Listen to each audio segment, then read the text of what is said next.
Bunot na lang yung final. Yan yung Okay. Ano ang pag-usapan naman natin?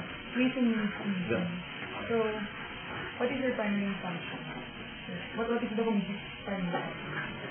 Committee's primary function, so far as this term is concerned, as I announced it, to ensure that no new taxes will be taxed, and if at all to rationalize and put some rhyme and reason into the tax and revenue structure of the government in order to prevent leakages and ensure an efficient manner of collection.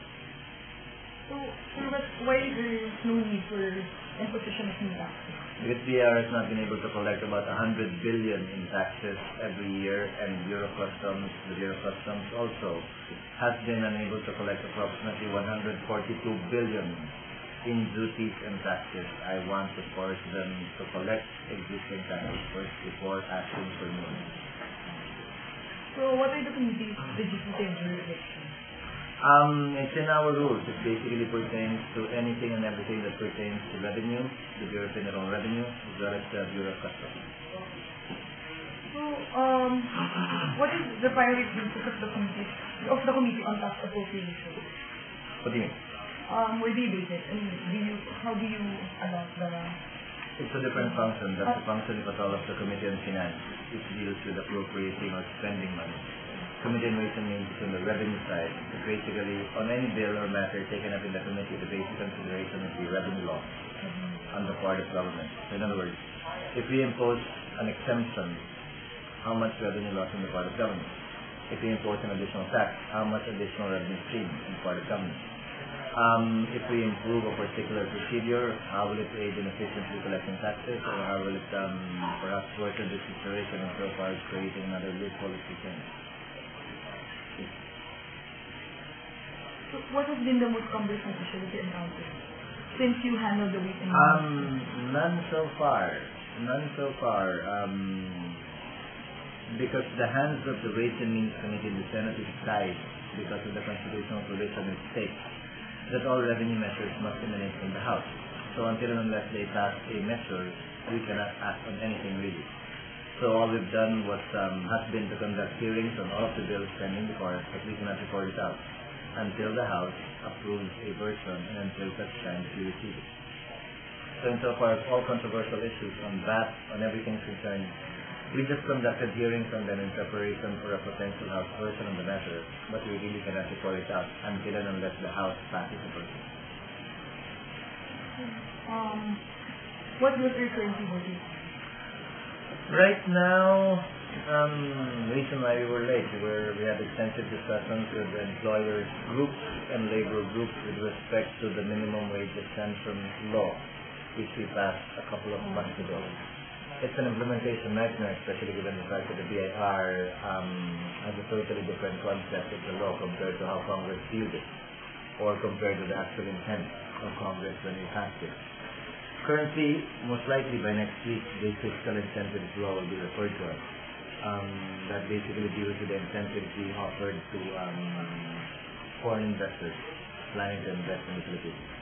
That bill has been pending for the past 4 years. And the last priority would be the anti-smuggling bill, which seeks to amend a lot of the provisions of the existing tariff and customs code in order to plug the usual loopholes being used by smugglers in order to bring in goods without paying the necessary taxes and duties.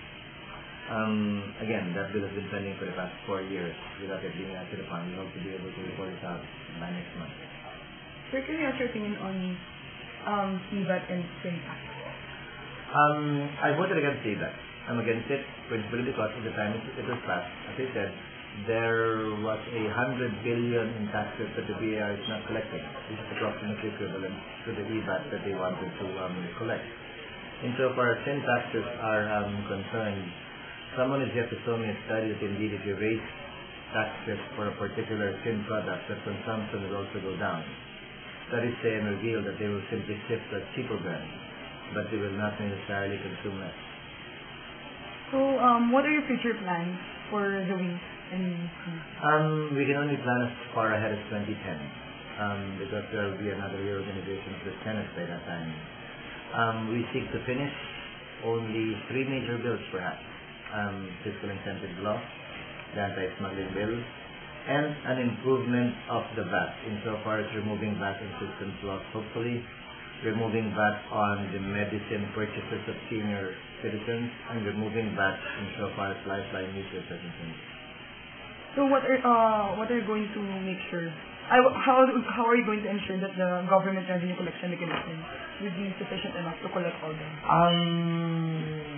It is sufficient. It's a question of implementing it. So what are the ways? Not our job anymore. It's the executive's function to implement the law. They are empowered by the Revenue Code to issue regulations, to issue memorandum circulars in order to ensure that collection can be effected by government when they need it. So you're just going to make sure that the BIR is going to collect the 100.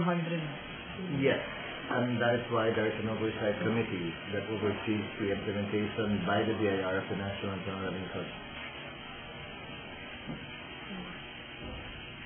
Kaya ka ba nalipat na nanonood? Tinitingnan mo sila? Hindi, napasama sila eh. Tatakot sila sa'yo eh.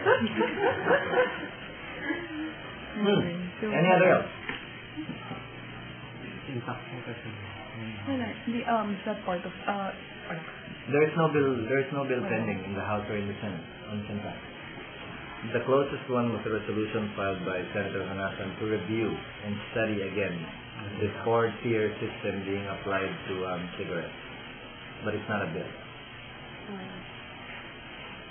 And besides, we can't act on it unless the House approves it, given the constitutional provision again. Deleted.